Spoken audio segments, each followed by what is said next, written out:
This summer was the first time I ever went paddleboarding, and to be honest, I was pretty nervous the first time. My sister had invited me, and I was just afraid I was going to embarrass myself. I wasn't sure if I was going to be too heavy for the board, or if I was going to have the balance I needed to stand on top of it, or if I was just going to be a complete failure and not enjoy it at all. Since she loves it, I didn't want to do that to her. Anyway, it turns out I didn't have to worry about any of that. I got to park in front of this no trespassing sign, and since I'm the bad influence on the family, that really worked for me, and I fell in love.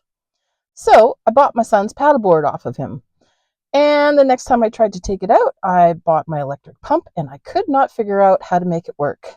I thought I had enough air in there, but by the time I got back to shore, the paddleboard was pretty much doubled up. I was not deterred. I took it home, tried it out at home, figured out what I was doing wrong, and I took it back out again. The next few times I went out was on Okanagan Lake, and this time was right around 6 o'clock at night, and the lake was like glass, and everybody must have been at dinner. And I took this great photo, which became one of my favorite photos from the summer. So I kept going to Okanagan Lake, this time from a little beach called Whiskey Cove, where I found this great house that is something between an Andrew Lloyd Wright and Noah's Ark. And it really was interesting to me that you just never know what you see from the water that you don't see on shore. The weather changed while I was out there. It got cloudy, and as you can see, the lake got a little bit choppy for a while, which sort of tested my beginner status on the paddleboard. So I did learn that the best way to do it is to paddle against the current when you're going out and with the current coming back home when you're tired. I did manage to make it around this little point into a little cove where I sat and had a snack on my paddleboard and headed back home and made it safely back to the spot where I took off. It was such a success that the next time I went out, I just was down the street just a little bit further. I left from Kopje Park that time and really had only intended to stick by the shoreline and just paddle along there. There's lots to see on that shoreline, and I was only planning to go for a little while. But then I happened to notice that this island out here is a bird sanctuary and people were paddling out to it. And I decided that I wanted to give that a try. So I set to work. I figured if they could do it, so could I. And I took off. And it took me a while because I was still learning and I wasn't very great or very quick on my paddleboard. When I first got there, somebody else was already there and he had actually swum onto the island and was sitting there, which I don't think you're supposed to do because it's a protected site for the birds. And I just waited for him to leave. Then I paddled closer and I actually paddled all the way around the island. But as I got closer, it was pretty easy to see the deep, jagged rocks that were underneath that were submerged. And I just didn't want to take a chance and get too close to any of those rocks. So I stayed a little bit farther away than I otherwise would have wanted to. Just sat there and enjoyed watching the birds. Most of them were seagulls, but I did actually see a heron. I just didn't get him on camera.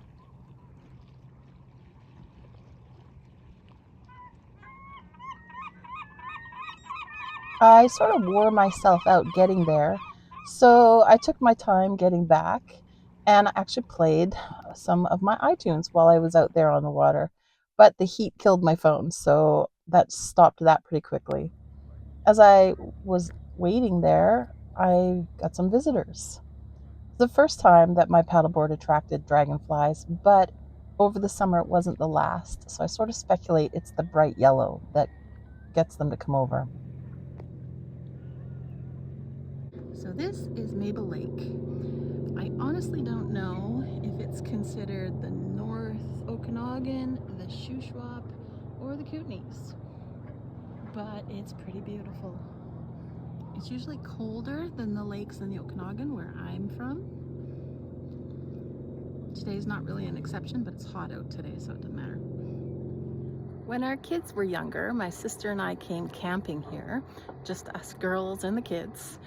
And in the middle of the night, we heard this snuffling around the tent, and we had left our food out and hadn't washed our dishes because there'd been a huge rainstorm. And I remember thinking, my obituary is gonna read, Lee died because she was stupid. I had wanted to go to Mabel Lake all summer long, so by the time I got there, I was a little more experienced with the paddleboard. And it was the first time I ever tried doing recordings describing what I was seeing while I was on the board.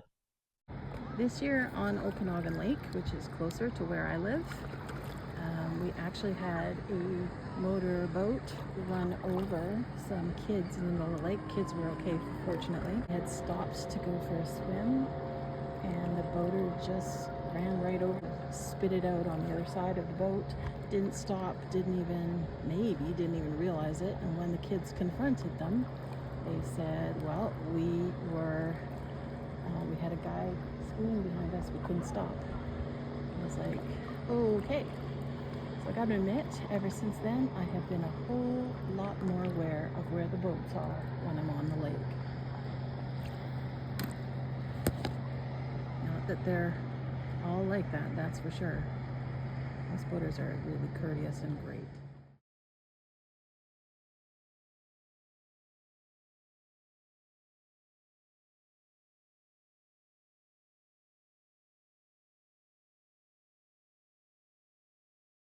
The next time I went out on the paddleboard was one of my more memorable trips. I went to a little campground in Vernon that also had a day area, and went down through the Okanagan Indian Band close to Fintry. And I had a great time there. It was memorable because I paddled out past some rocks and accidentally knocked my GoPro off of my paddleboard, and this nice man jumped in and got it for me. And then I tied the paddleboard up to this buoy and read my book. Only later did I read what the buoy said, which was, don't do that unless it's an emergency. So I was having a great time on this trip, and I had a small wound on my finger, and I guess the band-aid came off without me knowing it.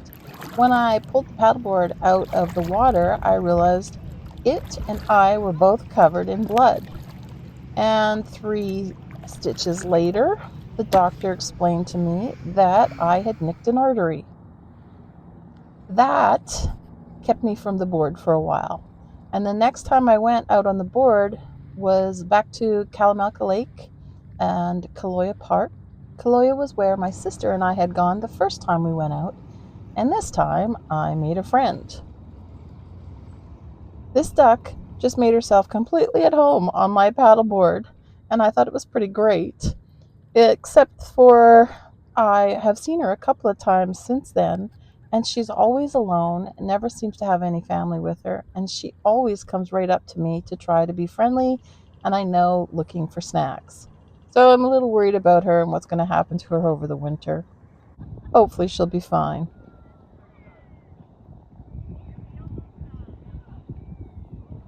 So it turned out that paddleboarding was actually still a little too much for my finger, so I didn't really get to go back out again until September. Then I went to Woods Lake near my house after work. I didn't really think about the fact that it was getting dark a lot sooner than it had been, but I still had a great time. I had the lake all to myself, and I took all these photos and videos of the leaves just shimmering on the surface of the water, and the reflection of this buoy, and the reflection of the sunlight as it was dipping below the hills. And it was beautiful and peaceful.